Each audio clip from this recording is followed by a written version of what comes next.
Okay, awesome, Munira. Thank you so much for joining me. Oh, well, thank you for having me. It's such an important topic, and I'm really excited to be able to talk to you about it. Yeah, and so number one question, very important question. What do you say? Diastasis or diastasis? Yeah, it's funny because I say diastasis, but when you're around people that will say diastasis, sometimes find myself saying diastasis, and I'm like, where did that come from? Did it roll So off as nicely? yeah, I'm easily adaptable, but for now, I still say diastasis. So do I. I totally do too. I'm curious to know. So I wanted to chat with you because I know that this topic is starting to get a lot of mention, which I think is great. It's also bringing a fair amount of fear, and I think that you do a really good job of, I always say, dumbing it down. I think because at the end of the day, when there's confusion, I think sometimes that brings fear, and I really wanted to use this time for people to just understand it and therefore maybe fear diastasis less. And I'm Yeah. curious to know, like, what brought I definitely became interested in this topic because of my own personal journey after having kids. And I know you haven't had kids, and I'm curious to know, like, what sparked your interest in this topic and what made you dive in. Yeah, so it sort of started with when I was started to see a lot more women who were pre and postpartum. And so about 7 years ago is when I really knew that I wanted to focus my practice on seeing women who were preparing for birth and then recovering from birth afterwards. So naturally, I just started seeing more and more people coming in who, after helping them, prep for birth, afterwards they were coming back to see me and now wanted some more help with their core.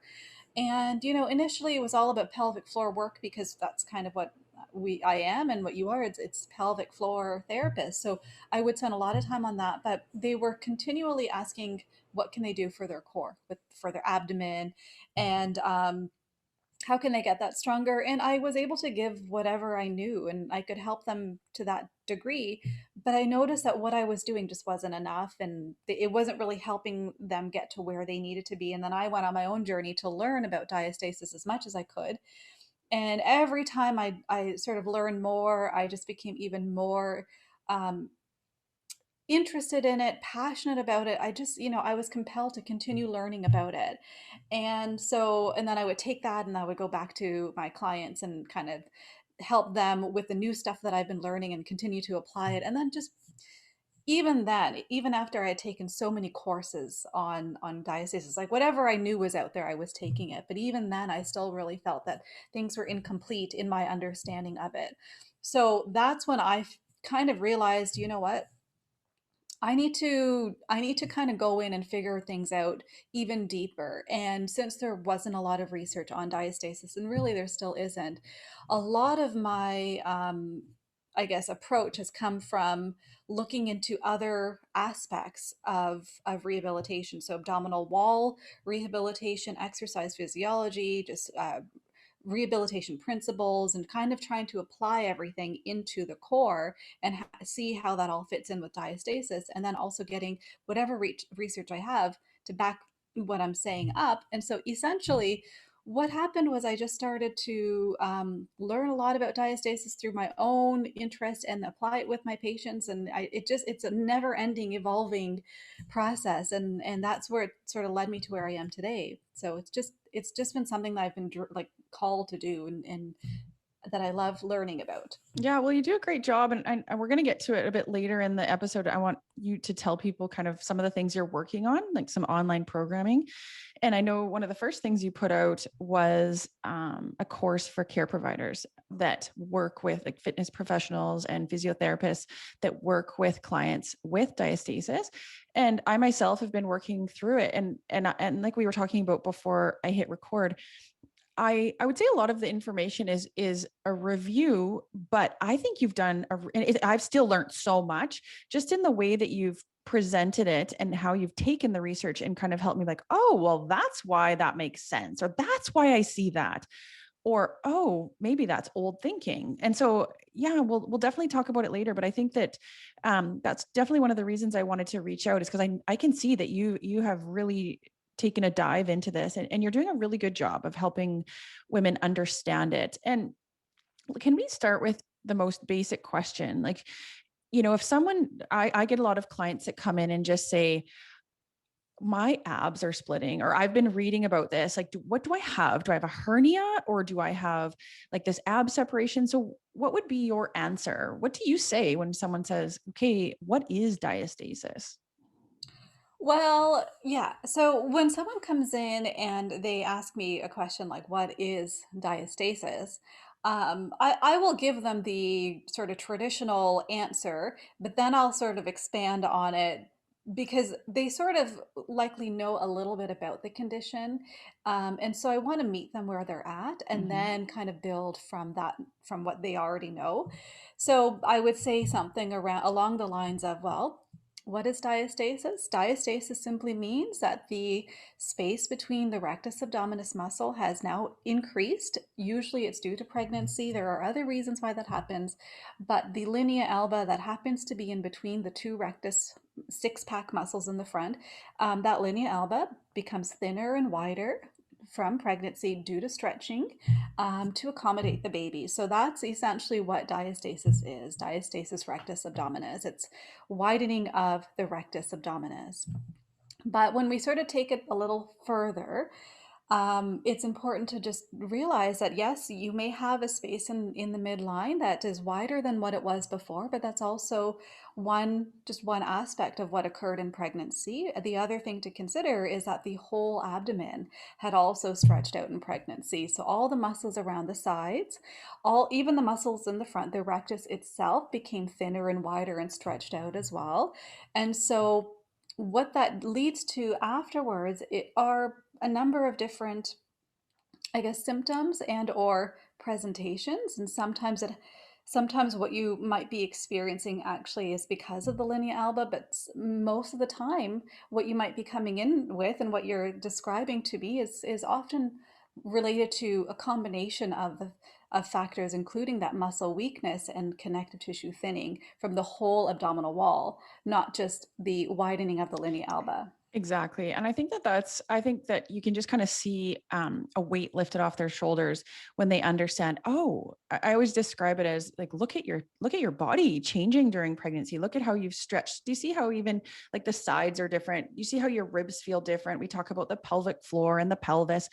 And I just kind of describe like we have to stretch and accommodate. And like, look at how cool our body can create this space and create this stretch so that, that we can accommodate that growing baby. And it just so happens that that's one of the places that we stretch the most, right?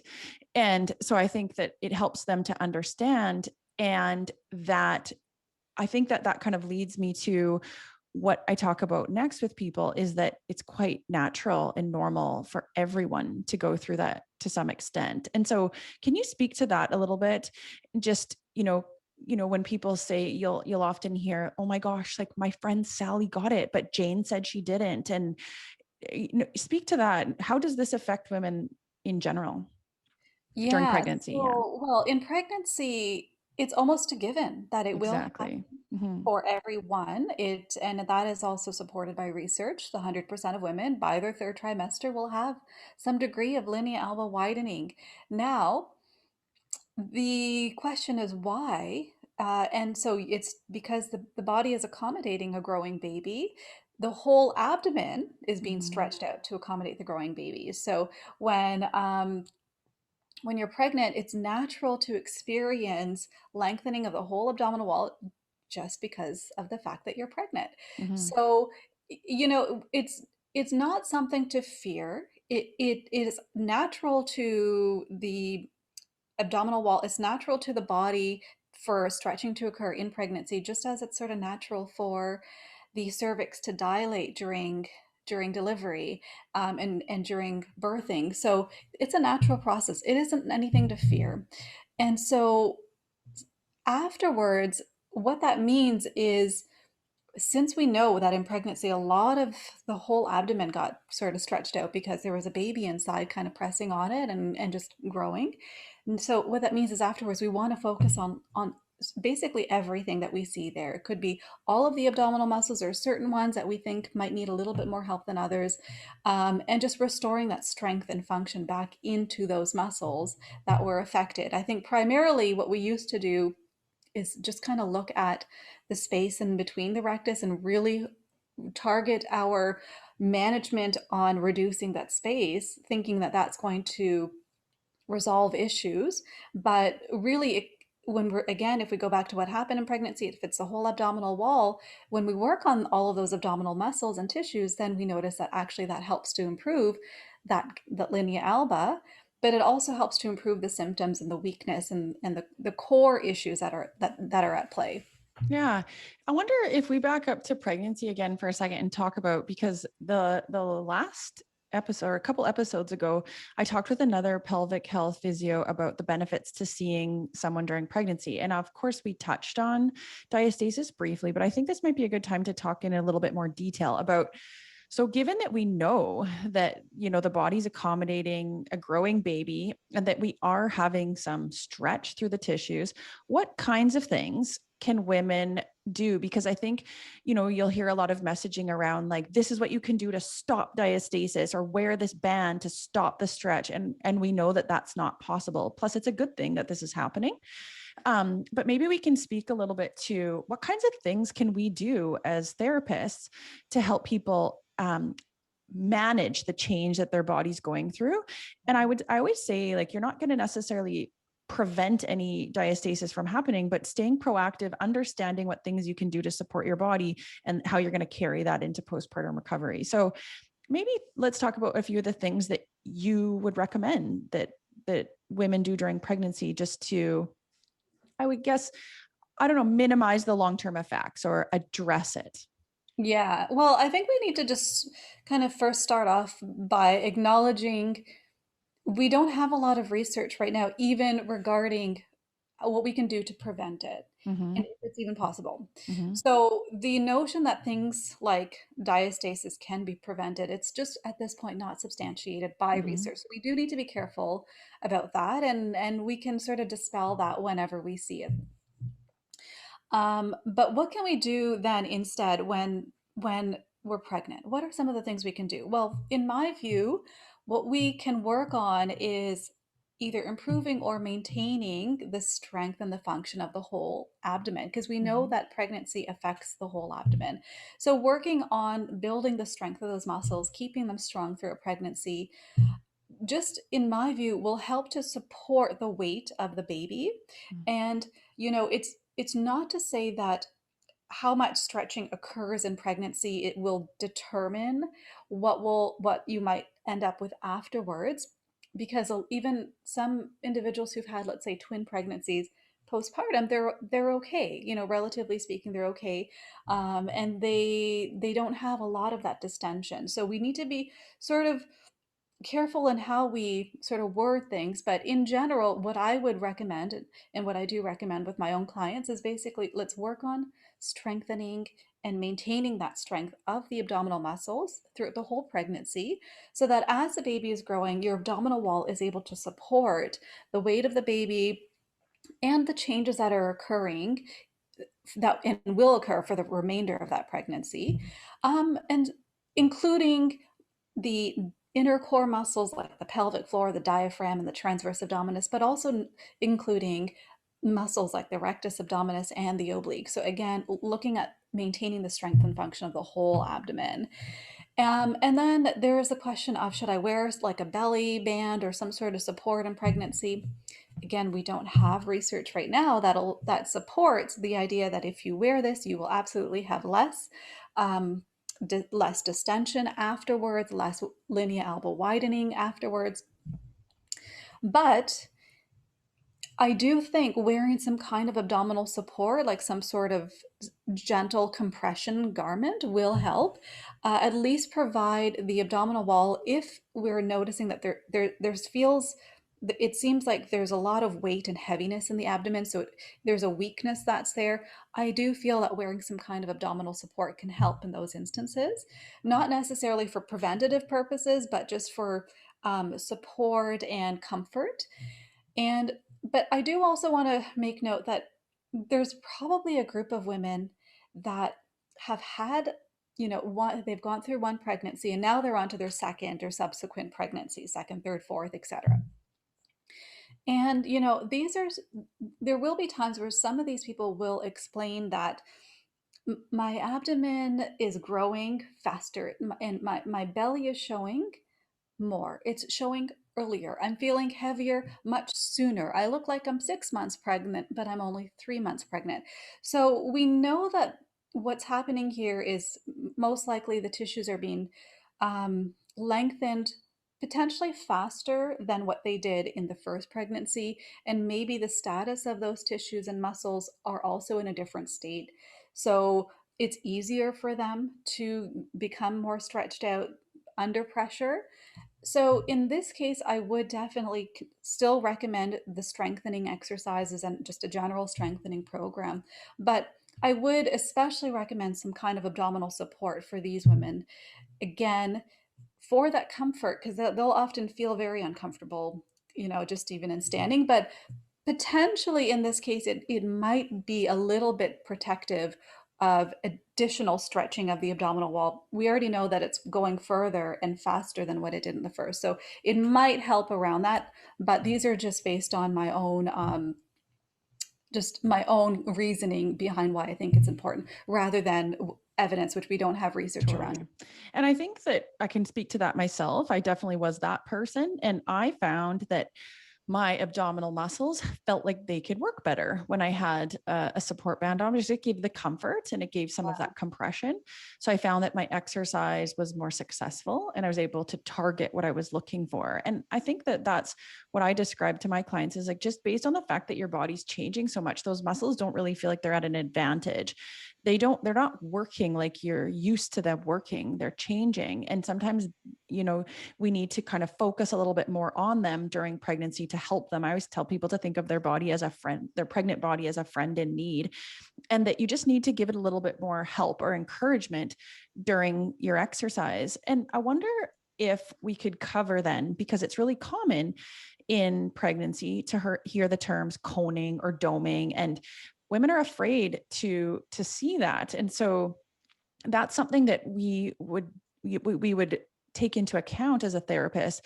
I would watch like how you're moving or how you're exercising and be able to speak to, I describe that coning or doming as pressure coming out the point of least resistance. Like that's where you've had some stretch and some accommodation, and that pressure has to go somewhere. And so again, you're working with a different body right now. And so learning how to use your muscles in a way that can hold back some of that pressure, or using how to use your breath. And sometimes I think that support belt can really help with, I find, with feedback or distributing that pressure in a different way. So I wonder if you can speak to, because I think you're going to say the same thing, that the research doesn't say that if you see, because I think people get fear, coning or doming, oh my gosh, I am making it worse. Mm-hmm. So can you speak to that a little bit and just, your advice to women around coning or doming first, just during pregnancy? In pregnancy, yeah, In because pregnancy first. Yeah. yeah, it's a different conversation for what doming means in pregnancy compared to afterwards. Yeah. So I think in pregnancy, the way I see it is that we want to minimize how much stretch the tissues are experiencing at any given point in time. So when we're talking about the pregnant, I guess, period, we know that the tissues are being stretched out beyond what they are normally stretched out. So Mm-hmm. now when we see doming in pregnancy, and now we see there's a part of the abdomen, the linea alba, that's going even beyond what what it's even like just during rest Mm-hmm. in pregnancy. It's going beyond that. So now I would actually say that this is stretching further and putting a little bit more stress and strain on those tissues. So in pregnancy, I do I do recommend minimizing the amount of time that we do exercises or activities where there is doming. Hmm. And so, yeah, just to, I guess, back up and explain that doming, yes, it is that pressure underneath, and we just see it.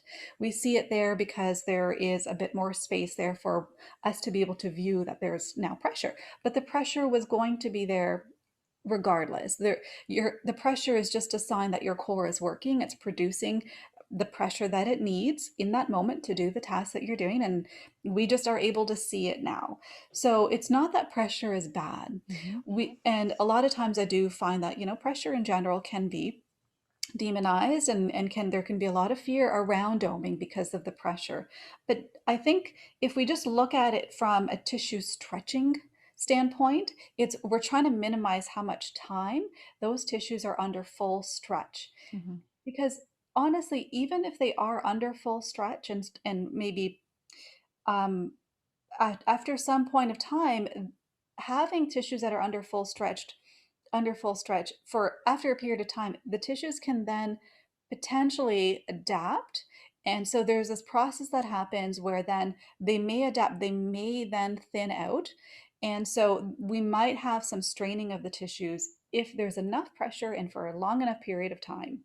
But so that's why if you see doming once, it's I wouldn't put a lot of fear around that, but I think it's important to know that if it's repeatedly doing that over and over and over, then there's potential for those tissues to continue down that path and stretch even more.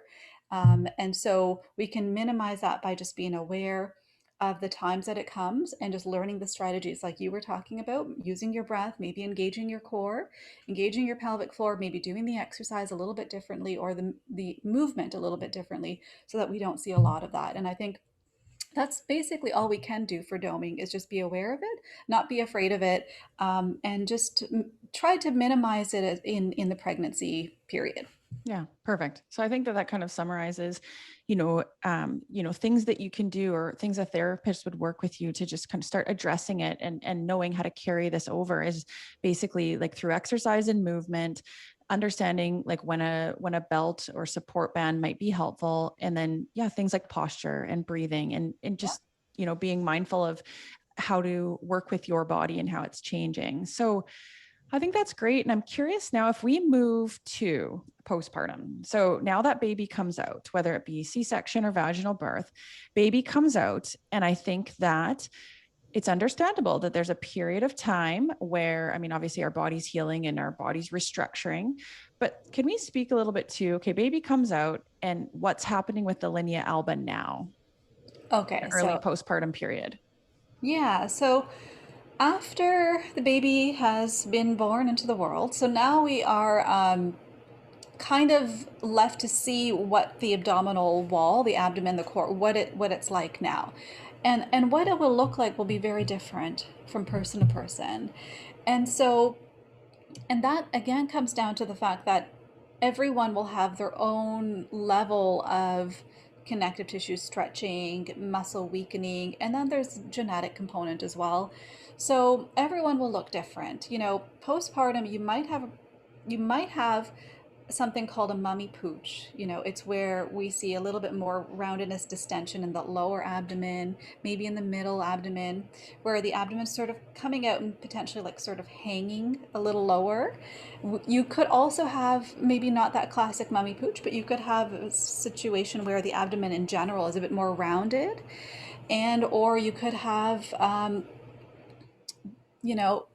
presentation where the abdomen itself isn't very distended outwards, but there is a noticeable gap in between. And you might also have someone who doesn't have as wide of a linea alba, and things actually don't look that different compared to before being pregnant. But there's a sense of weakness. There are issues and difficulty in being able to do just the tasks that they're having to do during their day. So there's a sense of weakness and vulnerability there. So you can have all of these different things, and then everything in between as well in the postpartum period. And again, it's because of a combination of factors and not just because there's a widened linea alba. So in the postpartum period, we do know that there will, by the third trimester, we know that 100% of women will have some amount of diastasis or widening of the linea alba. So that will transfer over into the immediate postpartum period. And so we know that it's pretty much a given that, after delivery, there will be some amount of that still remaining.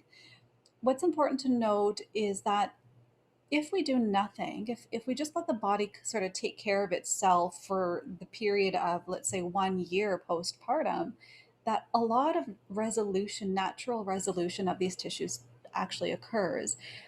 And we see that the linea alba begins to become more narrow and become less, well, really it's that the amount of space between the rectus becomes reduced, and that happens naturally over the course of a year. So, and that's without us doing anything. And that's so similar to any other kind of injury or tissue Right. trauma in our body too, right? I think that Yes. like to see there's so many parallels. Yeah. Exactly, exactly. And I love having that parallel, and being able to compare it because it just puts things into context Yeah.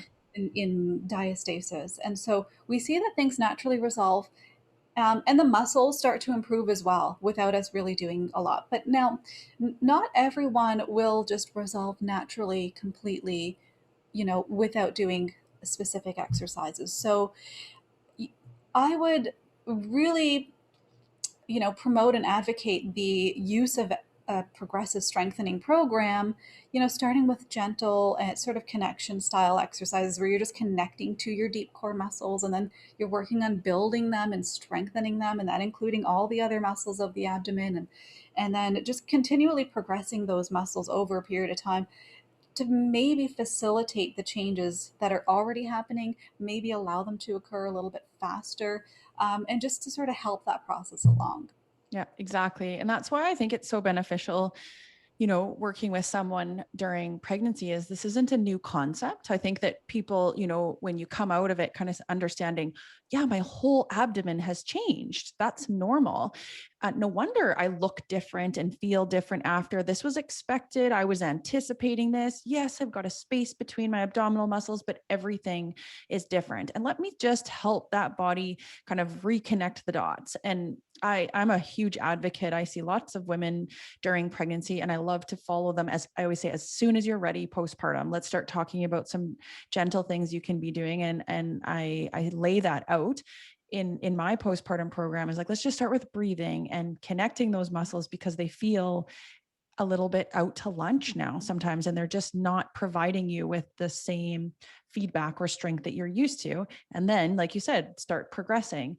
And I wonder when, like, what would you say then? And I think a lot of this can be learned from some people have some great online programs. And I know that, again, we're going to touch on that. I know that's just something that you're putting out in the near future yourself.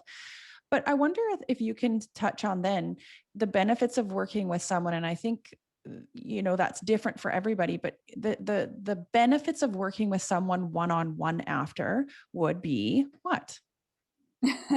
Well, how long of a podcast do you want to make this? But, the benefits are just, endless and infinite, because when you see someone in person or just one on one, even if it's a consultation, you know, then that person will be able to assess what really it is that you need. Because, there are exercises that are helpful, and everybody, may find some benefit in doing the exercises, but sometimes it's how you're doing them and the techniques involved. And, trying to, let's say, work on, let's say, for example, that core breath that we typically start in the first, you know, immediately postpartum, and maybe people have learned it even before that in pregnancy, but there are techniques to that. And just to say someone, okay, to someone, engage your core, that means something different for everybody. Mhm. So learning what it is that you need to be able to engage and to connect with your core. And some exercises might be a little too intense maybe for you, and some exercises might be a little too gentle for you. So when you work with someone, you're able to find the ones that are right for you, the ones that will challenge you enough that you can handle, that aren't too challenging where you're just unable to control your whole body. And so when you kind of work in that sort of sweet spot, then you see you really get the most out of that exercise. So it can really make what you're doing even more effective. And, when it comes to seeing a pelvic floor physiotherapist, naturally we will be able to assess internally. So when we go back to one of the functions of the core is to sort of produce that pressure and contain pressure. And we'll see pressure in different ways. Sometimes it's through the linea alba, but sometimes we see it also in the pelvic floor. And we may notice that whether if someone has prolapse, if we may notice that there is an effect of the exercise on that prolapse due to the pressure and how it's being managed. So internally, we're able to see what you're doing with that pressure during certain exercises. If you're using strategies that sort of bear down, and then if you sort of repeat that time and time again, that could lead to issues down the line. It may or may not, but but there's a possibility that it could be contributing to some of your symptoms as well. So just getting that individual customized feedback and assessment is so priceless and invaluable, simply because at least it'll set you off in the right path for what you need. Totally. And I think it brings, I think it's great that women are hearing more about this, but as I mentioned earlier, sometimes it's, oh my gosh, I don't have time to think of all these things, because we've even touched on the fact that your diastasis is related to your other abdominal muscles, like your obliques, your six pack muscles, your pelvic floor, your diaphragm, your transverse abdominis, your posture. And that sounds overwhelming. But I think that you notice when you work with someone that it can be some of the simplest little things that go so far. And what I mean by that is it might be something as simple as, I had a girl come in yesterday, and you could see just by looking at her that she tended to use a lot of her obliques in her abdominal wall, like they were a bit bossy, and some of the other ones were just struggling to keep up. So you could see that she was getting doming at a certain area, and that was stressing her. I don't want to do curl ups. I don't want to do this. I don't want to do this. I'm like, notice when you think about breathing this way and when you think about engaging slightly different, do you see what that does? Oh my gosh, it took it away. And so I think something as simple as, you have the right idea. You just need to kind of tweak this little thing, and you've kind of covered all of those points. Like you've talked about their pelvic floor, their diaphragm, their obliques in one single sentence. And I think sometimes it sounds like, oh my gosh, I'm going to have to go for 12 sessions to cover all this. But sometimes it's as simple as one little thing can make the biggest difference for you to start with. And so I think that's an important takeaway, that it doesn't need to be overwhelming. It's not always a big, huge journey, and you can make that journey and you can see someone as many times as you want or feel like that you need. So, Yeah, yeah. exactly. Um, so then I think we've kind of touched on it, but maybe we'll just mention one more time, because I think that the main focus is my gap. How big is my gap? Have I moved from 3 fingers to 2 fingers yet? And when will that be healed? Is a lot of, the questions that we get. Let's speak to the gap and how in some ways irrelevant it is. Right.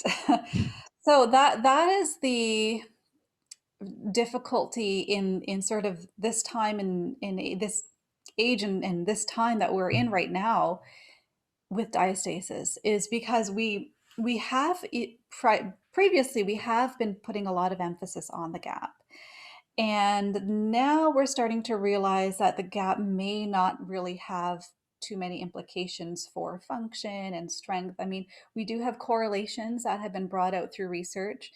And so, but we could talk about how sometimes the research is only looking at the one thing and not really the whole abdominal wall and stuff like that. But there has been a shift in how we're approaching diastasis, and we're kind of taking this more global look and global perspective on it now. So, right now, because there's been a rise in awareness of diastasis and of the core, which is fantastic, which is what we need. Now I think what we need to do is just continue on that path and educate people on what the gap means and what it doesn't mean, what happens, what you can expect to happen as you are doing exercises, what may not happen, and all the other things that could happen instead, and to keep those on your radar as well, because when you see things that are improving in other areas, then you realize that there has been improvement. So in terms of the gap, the size of the gap, what does that mean? You know, at this point, we don't know if it really means a lot in terms of function. So when someone asks, when is this going to go from a three finger to a two finger? Well, it is a loaded question because it will depend on a lot of factors. What we need to do to influence the linea alba is essentially provide the linea alba with some kind of stimulus that will kind of trigger that body natural body adaptation process that is within all of us, that we see in muscles as well. If you go to a gym and you're lifting weights and you're doing something consistently, then we'll see changes to those muscles. So we've provided some kind of stimulus for there to be a need for changes to It. occur. Yeah. And then in the linea alba, it's the same kind of process, except the linea alba isn't something we contract actively. We don't use, it's not a muscle, it is non-contractile tissue. So it essentially is something that receives that stimulus, that load, through using the muscles around it. And so every time we use the muscles around it, aka all of them, all of the abdominal muscles, then we are providing loads in one way or another to the linea alba, which can then lead to changes in the linea alba. So it's not simple when we're being asked, when will this happen? Because if we're looking at what the linea alba actually is, it is connective tissue. It's a form of connective tissue. So we know that changes to connective tissue they do take time. They don't happen as quickly as changes to the muscles. Muscles can pretty much become stronger within a few months, but connective tissue can take upwards of 18 months. So someone can easily be doing exercises for 6 months and still not see changes in the linea alba. And they'll go back and they'll measure, it's still three fingers, it hasn't changed. Um, and it doesn't mean actually that they're doing anything wrong. It simply means that, we might just need to keep going with this process and continue that loading and progressively challenging the whole system to keep adding load to the linea alba to provide the stimulus it needs. So connective tissue takes a while. And so that's why at the onset, it's kind of important just for us as professionals, but I also know that even moms right now are listening and trying to understand how to kind of make sense of all of this. But isn't there are so many other things that occur once you begin strengthening the core and sort of globally. You will start to definitely become and feel stronger. You might notice changes within the muscles themselves, like a change in the tone and the definition of the muscles, and a change in how strong you feel, your ability to do things like lift your kid, lift up the car seat. Um, you might also start noticing a change maybe in the overall circumference of your abdomen. And so there are lots of other things that could change before you see changes in your linea alba. And that's why if you just take a step back and kind of keep your radar on for all the other things that could potentially happen, that way you are at least able to recognize and acknowledge all the other things that are changing and improving along the way, so that whenever you go back to your linea alba and you notice that things haven't changed, because that could happen, where the change in what you're measuring right now, that could happen a little bit later, but at least you're able to see all the other things that are potentially improving through that process. And so if we were to put an even more specific answer, because that was kind of like long-winded, but if we were to put a really specific time frame on that, it really will come down individually to the person and how much connective tissue thinning we are dealing with at the onset, how much work is needed. And so we could say anywhere from like 6 months to 24 months. Around 18 months is kind of when we start considering potentially, if no changes have happened, that's sort of when we could start looking at other options, potentially surgery. But if nothing has changed, at 6 months, I still think it's way too early to say that nothing will change because of nothing has changed yet. We have to keep going with that, and so we do need to extend our time frame to take into account that we're dealing with a particular type of tissue that is something that takes longer to make changes to.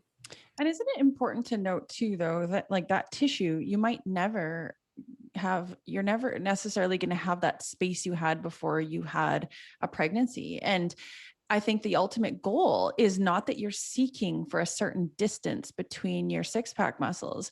Like the ultimate goal is more that you have the strength that you're looking for, that you're able to do what you want to do, trust your body, and that you're able to achieve your goals without symptoms more than a distance. Correct? 100%. Yeah. Yeah. So when you're wondering, okay, um, okay, so now I've got three fingers. So when is it going to get to two? Or I think what I would want you to ask yourself is, what does it mean to you to Mm. have a two finger to gap? What do you think that will do for you? What are you hoping for will be the outcome or the result once you are there? And most of the time, it comes down to a combination of things, such as I want to be able to feel strong again. I want to go back to running. I want to go back to CrossFit or whatever exercise or activity that I used to do and that I love doing and that I need for my mental health and for my physical health, and that I'm not doing anymore because I still have a three finger gap. And so by having a reduced gap, it's going to let me get there. Or it could be having a reduced gap means I'm going to start looking better in my clothes, that my stomach is going to start pulling in more. So I'm going to have that flatter stomach that I want. It's going to help the aesthetics of it. So it usually comes down to either the strength and function element, or it could be the aesthetic element as well. And so what we can at least say confidently now, that closing the gap, let's say if it's a three finger down to two finger, just if you can actually consider how much space or width we're talking about potentially 1 centimeter. So a change in a centimeter in the front of your abdomen really isn't going to make a big change in the overall circumference and the overall distension, but what will change that is changes in the muscles and the tissues in general for the whole abdomen. So that's why, again, we take a global look at it, look at what we can do for the whole core.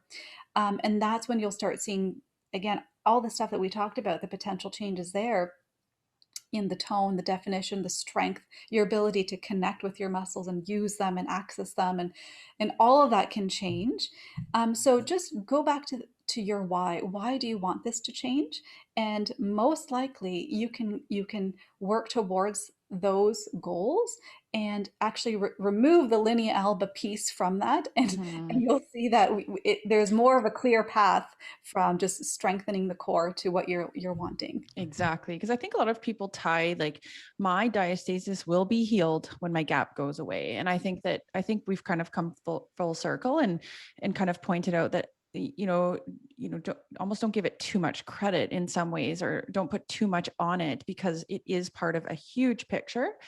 And Yeah. sometimes at the end of the day, like our bodies are not going to be identical after we have pregnancies. And that doesn't mean that they're broken, right? Yeah. Um, Yeah, I and you know what? If I can just mention one more thing Yeah, regarding this, it's just because we've come so far from what we used to think about diastasis. So right now, it's natural for people to assume that things are healed once we have a reduced space, and so they're hoping to get to that point. It's just from the different way we used to look at diastasis, a different paradigm, and we're kind of outside of that paradigm now. And what we're kind of doing in this conversation is kind of sort of bridging that gap and explaining how we're moving away from looking at it in that specific kind of perspective. absolutely. I can't help but to go and ask, just because this is going to segue nicely into my next episode with Lisa. Can we talk about when PT, like when physical therapy and working on all the rehab just isn't enough? Because this has been my personal journey. Actually, I have done right from, I had massive bellies. I had obvious coning and doming throughout my pregnancy. I did everything. I did the breathing. I did the core work. I wore the band. I had a massive diastasis, and I did everything from day one after to I, I addressed all the things that we've been talking about. And I've always been proud of what my body has done. I can do a lot. I can run, I can lift weights, I can swim, and my gap is big. I can control my gap. But at the end of the day, I've hit the point where I've plateaued and I can't get the results that I'm looking for, not for me so much aesthetically, but more I've plateaued. I can't push my body any farther. And so I wonder if you can speak a little bit to everybody's journey is different. And I was hesitant to share my journey because I was really worried that me saying I'm a physio and I've done all of this and I couldn't fix it. Like I couldn't address it. And I didn't want the message to be, all people have significant diastasis and all diastasis needs surgery. I was hesitant to kind of create that message. So I wonder if you could speak to that. Like, when do you tell your clients, at what point would you say to them if they're asking you, Munira, do I need surgery? Or, how do you broach that with people? Yeah, surgery is a huge topic, and it is also something that is demonized as well, I find, which is, to me, it's unfortunate because so many people need it Mhm. and want it, not even need it, but some of them also just want it because it'll get them to their own goals faster. And so, in terms of the whole spectrum of treatment or management for diastasis, we've got conservative treatment, which is usually it involves a strengthening program.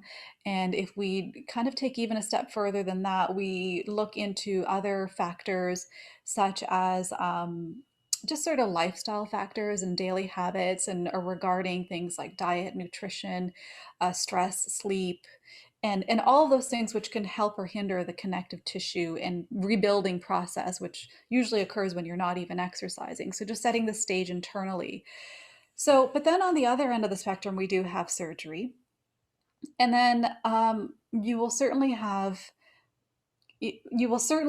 hear and read about things that will promote exercise as the only option, but you'll also see the same for surgery where it says that surgery is the only option. And so it's like we've got these two kind of polarizing camps sometimes. And so I think rather than living in the extremes, exactly what you mentioned is everyone is different. Everybody who is, working on their core has their own specific goals and their own reasons why they're working on it. They want to do something about it.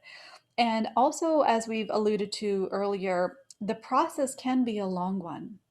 And so if we have gone through that process and we have really adequately provided enough load to create change in the tissues, and have done it for a long enough period of time. So enough load meaning if you go to the gym and you're able to lift, let's say you're thinking about lifting bicep curls and you're able to lift 50 pounds, and you go and you lift 51 pounds. Now you're challenging yourself. But if you go and you lift 2 pounds, then you're not providing enough load. So if you're constantly kind of meeting your body where it's at and just kind of challenging it and continuing on and on with that, then you've done it for at least 18 months and you still are not at where you want to be, then surgery might be something to consider.